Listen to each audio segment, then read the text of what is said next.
Pour pouvoir rentrer dans l'œuvre des cahiers de Douai de Rimbaud, il faut d'abord bien comprendre le parcours. C'est ce que nous allons faire aujourd'hui, étudier le parcours émancipation créatrice. Allez, c'est parti. Tout d'abord, étudions les définitions de ces deux termes. S'émanciper est un terme de la langue juridique, un terme de droit. En effet, s'émanciper signifie quitter un état ou un statut pour pouvoir en adopter un autre. Ainsi, un mineur peut s'émanciper de l'autorité de ses parents, il quitte alors le statut d'enfant sous la responsabilité d'un adulte pour devenir lui-même responsable. Par extension, s'émanciper, c'est donc s'affranchir des contraintes. Mais quelles contraintes ? La famille, la société, les institutions. Il peut s'agir également, comme on va le voir dans le cas de Rimbaud, de ses modèles littéraires. Le terme créatrice est un adjectif issu du nom création qui va signifier qui engendre, qui donne naissance. Derrière l'idée de création, il y a souvent une dimension d'originalité, de nouveauté, notamment en art. Quelles questions peut-on alors se poser si nous appliquons ce parcours émancipation créatrice à l'œuvre de Rimbaud ? Tout d'abord, première question, Rimbaud s'affranchit-il des contraintes ? Lesquelles ? Nous allons voir dans l'œuvre de Rimbaud qu'il s'affranchit des contraintes familiales, avec sa mère austère qu'il fuit, de ses modèles littéraires, mais également de sa société. Deuxième question, comment va-t-il s'affranchir de ces contraintes ? Par quels moyens techniques ? Comment cela va-t-il se matérialiser dans ses œuvres ?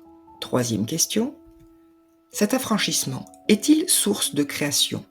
En quoi le fait de s'émanciper de sa famille ou de sa société va-t-il lui permettre de créer ? C'est-à-dire comment va-t-il écrire ses poèmes à partir de cette émancipation, à partir de ce mouvement qui l'anime ? Enfin, quatrième et dernière question, cet affranchissement est-il véritablement source de renouveau, d'originalité ?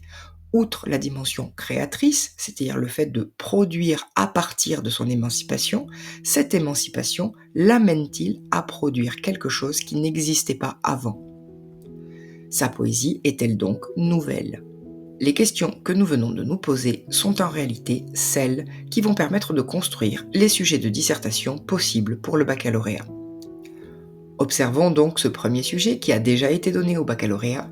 Dans Sensation, Rimbaud écrit « J'irai loin, bien loin ». En quoi le recueil répond-il à ce projet ? Nous voyons que ce sujet nous interroge avec le verbe de mouvement « j'irai » sur l'idée du déplacement.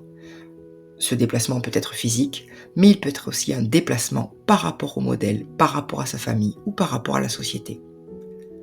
Avec ce deuxième sujet, peut-on dire que les cahiers de Douai présentent une poésie radicalement nouvelle ? C'est davantage la notion d'originalité, c'est-à-dire de création qui va être engendrée par l'émancipation qu'il faudra interroger. Est-ce que donc la poésie de Rimbaud va produire quelque chose par cette émancipation de radicalement différent de ce qui se faisait avant, c'est-à-dire de ces modèles littéraires ? Enfin, troisième sujet, en quoi peut-on dire que la création poétique est un acte d'émancipation ? Ici, nous voyons que le sujet lie la dimension émancipation avec la dimension créatrice. N'hésitez pas maintenant à aller voir les autres vidéos sur Rimbaud. Allez, à bientôt!